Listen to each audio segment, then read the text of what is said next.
आज मुख्यमंत्री माझी लाडकी बहीण योजना अतिशय उत्स्फूर्त आमच्या बहिणींचा प्रतिसाद होता आणि अतिशय यशस्वी हा कार्यक्रम झाला। खऱ्या अर्थाने मुख्यमंत्री माझी लाडकी बहीण योजनेला राज्यभरामध्ये मोठा प्रतिसाद मिळतोय आणि खऱ्या अर्थाने त्यांच्या खात्यात देखील पैसे जमा होत आहे याचं समाधान आमच्या सरकारला आहे। आणि म्हणून महिलांना सक्षम करणं, आत्मनिर्भर करणं आणि त्यांच्या स्वतःच्या पायावर त्यांना उभं करणं हे सरकार काम करते। अनेक योजना महिलांसाठी आम्ही केलेल्या आहेत। नक्की या योजना ज्या आहेत या कायमस्वरूपी पुढे सुरू राहतील।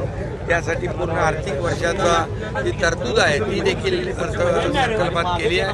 त्यामुळे कोणी यावर शंका घेण्याचं कारण नाही। पण विरोधक या बाबतीमध्ये जे काही खोटं नाटक पसरवत आहेत त्यापासून देखील बहिणींनी काळजी घेतली नाही, म्हणजे बहिणींनी त्याच्याकडे दुर्लक्ष केलं आहे। म्हणून तर 1.5 कोटी आमच्या बहिणींनी हे फॉर्म भरलेले आहे, सरकारवर विश्वास दाखवलेला आहे।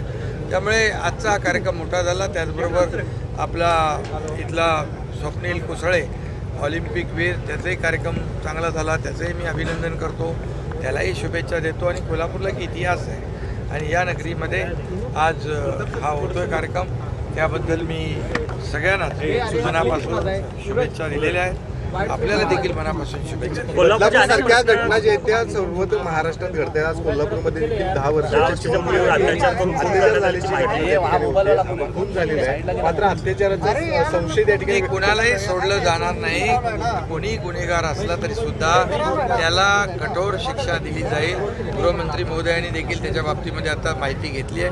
हे बघा हा कार्यक्रम काय आहे, हा कार्यक्रम काय कुणाचा या लाडक्या बहिणींना, आमच्या बहिणींना एक त्यांना आधार देण्याचा कार्यक्रम आहे आणि याच्यामध्ये बहिणी स्वतः उपस्थित राहतात। त्यामुळे विरोधकांना ही जी योजनाच आहे ही योजना त्यांच्या पायाखालची वाळू सरकणारी आहे।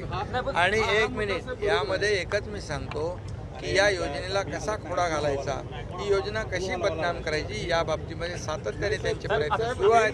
आणि म्हणून जे आंदोलन बदलापूरमध्ये झालं ते आंदोलनाची पार्श्वभूमी पाहिल्यानंतर एखादं आंदोलन होतं सुरुवात आणि स्वतः स्वयंस्फूर्तीने होतं, तिथे लगेच मुख्यमंत्री माझी लाडकी बहीण योजनेचे बॅनर आले। त्यामध्ये ताबडतोब त्या ठिकाणी पोलिसांकडून माहिती घेतल्यानंतर पूर्णपणे या लाडक्या बहिणीच्या योजनेला बदनाम करण्यासाठी रेल रोको केलं। रेल रोको केल्यानंतर इतके 7-8 तास लोकांना वेटीस धरणं ही कुठलं राजकारण आहे। आणि म्हणून मी एवढंच सांगतो की ते आता कोर्टामध्ये ज्याला फाशी झाली, मी म्हणालो ते म्हणतात कुठे फाशी झाली, मी आता मगाशी त्याचं कोर्टाचं पुणे सत्र न्यायालयाचं देखील ते जजमेंट दाखवलं। आणि म्हणून काही बोलायचं, खोटं बोलायचं, रेटून बोलायचं ही अशा प्रकारची वृत्ती जी काही विरोधकांनी अवलंबलेली आहे त्यांना खरं उत्तर या माझ्या बहिणी देतील आणि नक्की त्यांना याचं सडेतोड उत्तर या माझ्या या लाडक्या बहिणी देतील।